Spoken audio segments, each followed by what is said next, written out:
How could you do this to Emma? Jessica from accounting practically spat the words at me, her face red with righteous anger. She's fighting for her life while you're sneaking around with some woman at the Marriott. I stood in the middle of our office's open floor plan, surrounded by judgmental faces and whispered accusations.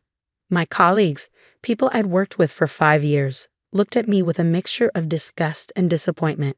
If you just let me explain. I started, but Tom from sales cut me off. We have pictures, Mike. Every Friday night for the past 2 months, you're not even trying to hide it. My name is Michael Chen, and at 35, I was watching my professional reputation crumble because of assumptions and half-truths. But I couldn't tell them the real reason I'd been meeting Sarah Matthews at that hotel. Not yet.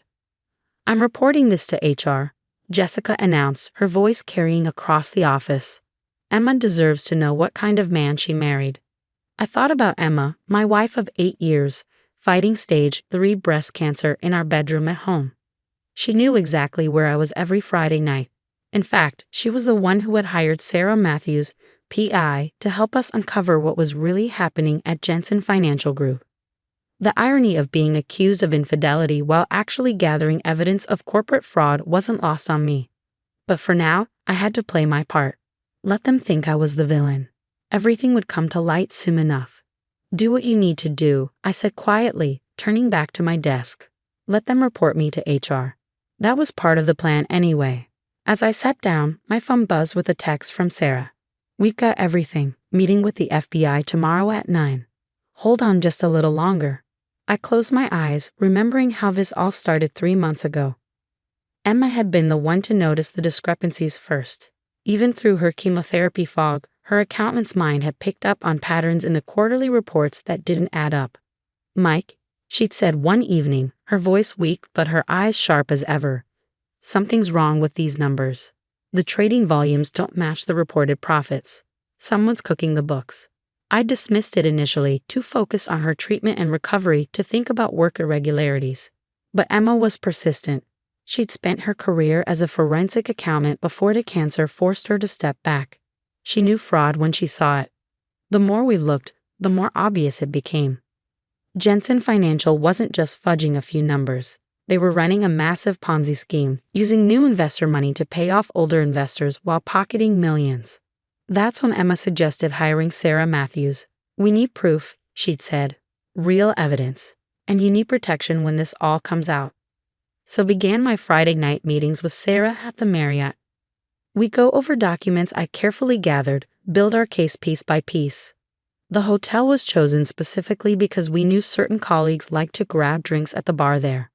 We wanted to be seen, but not too obviously, just enough to start rumors. A tap on my shoulder jolted me back to the present. It was Mark, my immediate supervisor, looking grave. HR wants to see you, he said, not quite meeting my highs. Now. I nodded, gathering my things. As I walked to the elevator, I could feel everyone watching probably assuming I was about to be fired in disgrace. They weren't entirely wrong about the fired part, but disgrace? That wasn't in the cards. Patricia from HR was waiting in her office, looking uncomfortable. Michael, we've received some concerning reports about your personal conduct. I sat down, maintaining my calm exterior. I understand.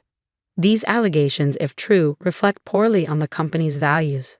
Jensen Financial Group has a reputation to maintain. I almost laughed at that. Jensen Financial's reputation was about to take a much bigger hit than a supposedly unfaithful employee. We're going to have to place you on administrative leave pending an investigation. Patricia continued. Please turn in your badge and... Actually, I interrupted, pulling out my phone. I need to take this call. It's my wife.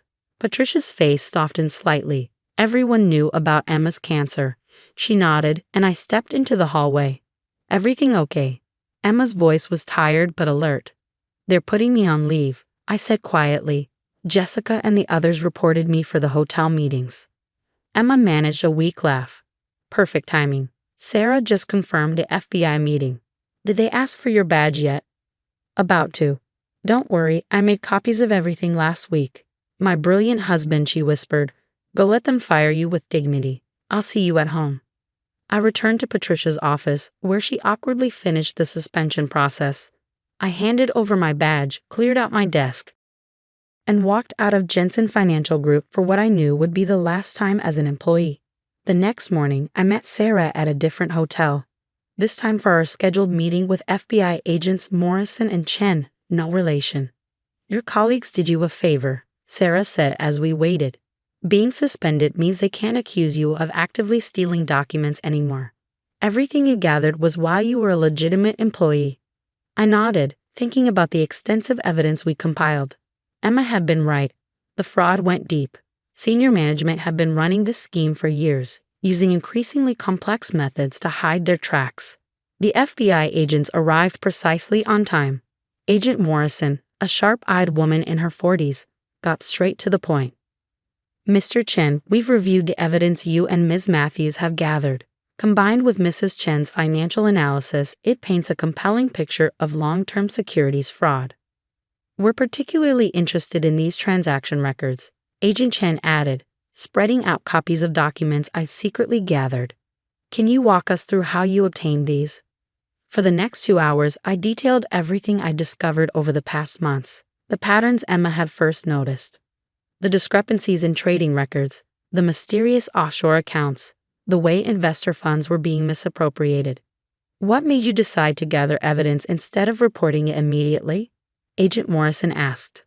"My wife," I said simply. Emma knew we needed irrefutable proof. She spent her career investigating financial fraud. She knew how easily these things can be covered up without solid documentation. The agents exchanged glances.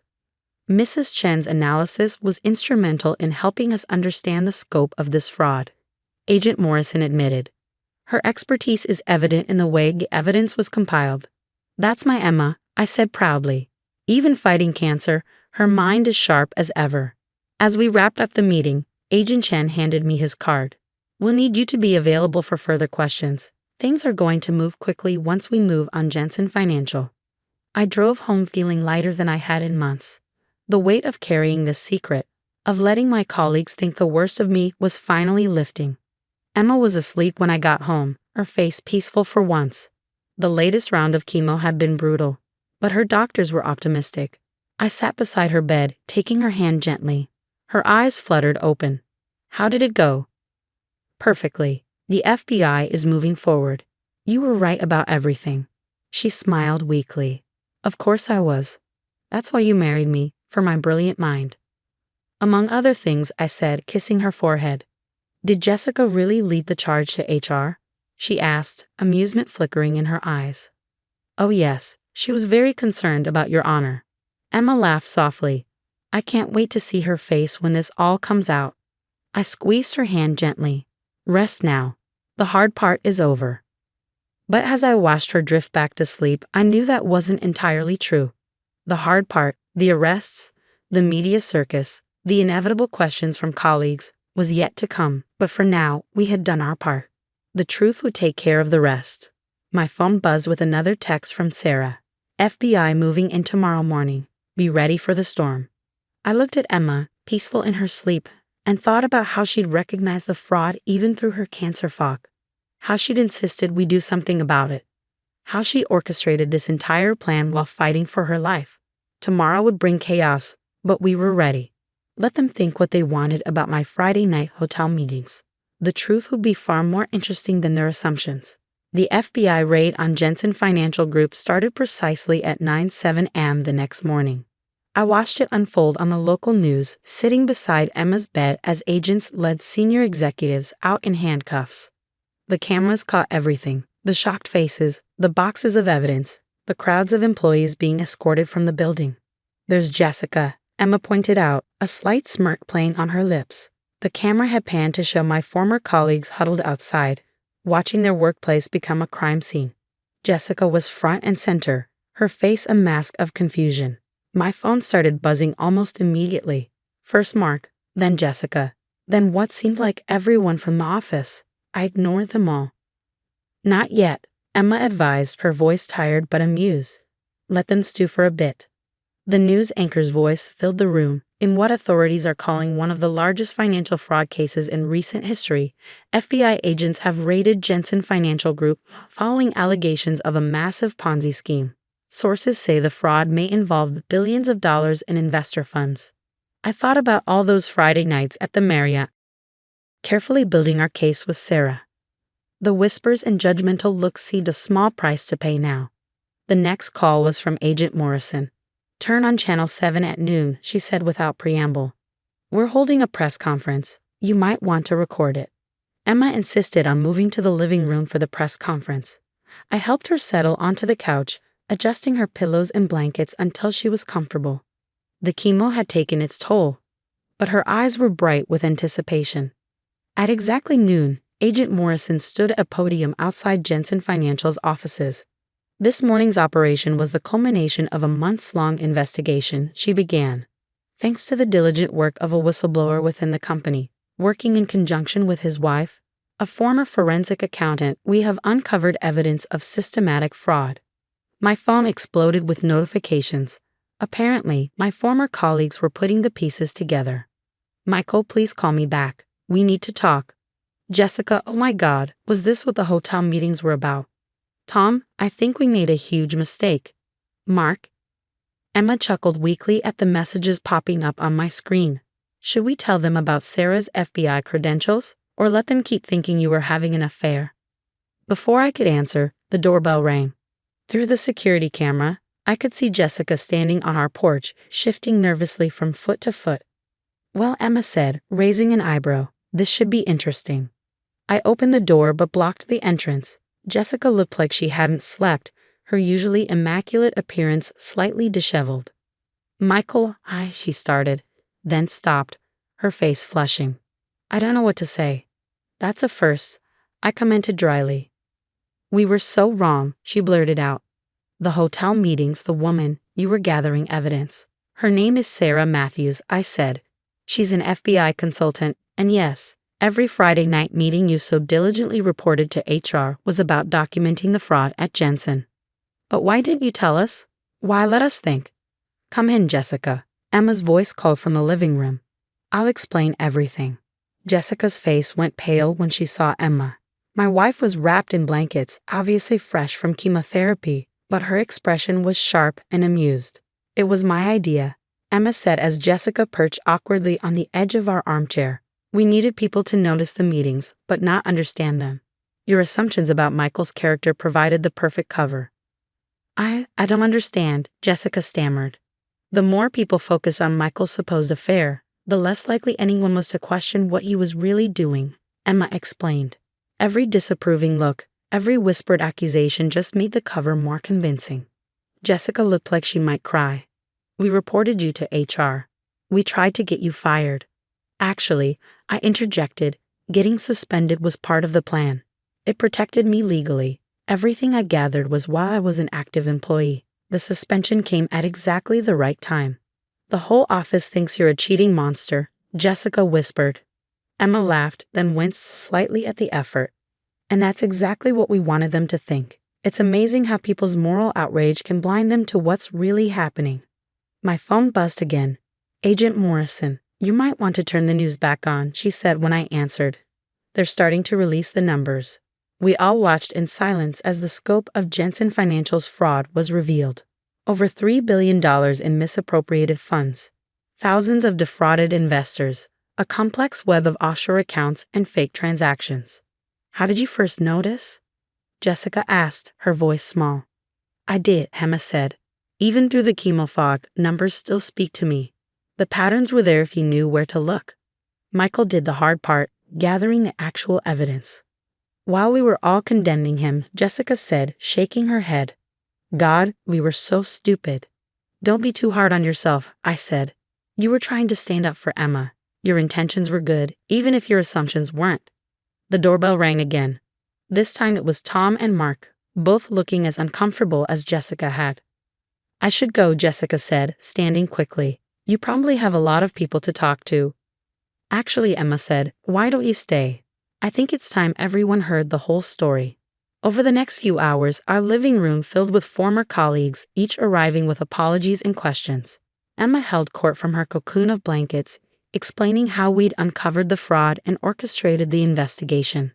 "The woman you saw at the Marriott," she told them, clearly enjoying their reactions, was not only an FBI consultant but also a former Marine. Michael was probably safer with her than he is with me. But the pictures, Tom protested. You were checking into rooms together. The hotel's conference rooms were perfect for reviewing documents, I explained. We needed somewhere private but public enough to be seen. Your photos actually helped establish the timeline of our investigation. As the afternoon wore on, Emma's energy began to fade.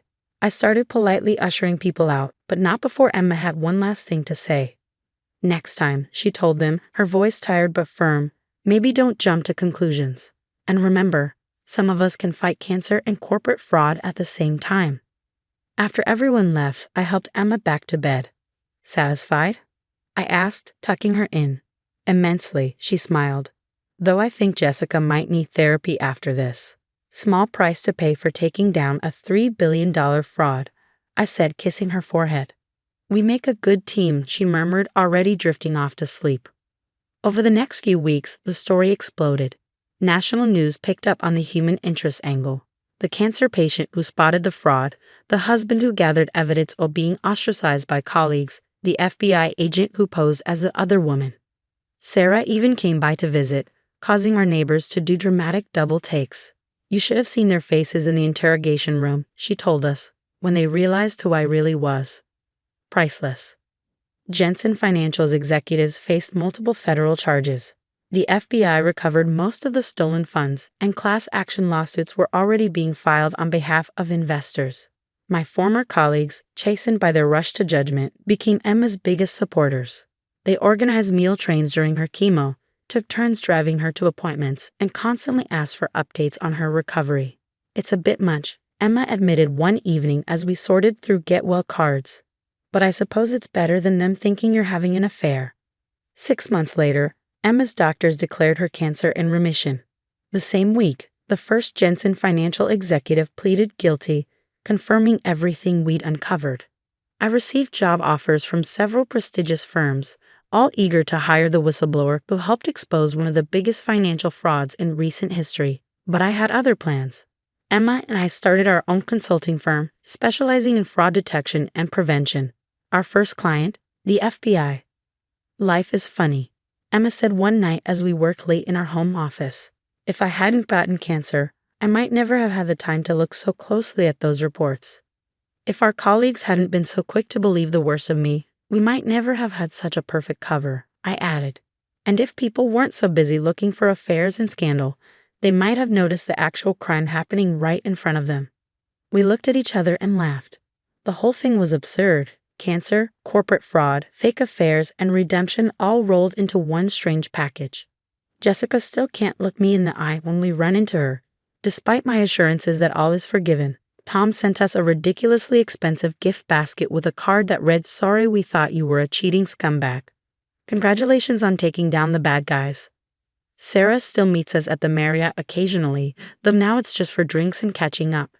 Sometimes we spot people doing double takes, probably wondering if they're witnessing another scandal in the making. Let them wonder, Emma always says with a wink. People see what they want to see. And she's right. Sometimes the best way to hide the truth is to let people believe the lie they created for themselves. We learned that lesson well.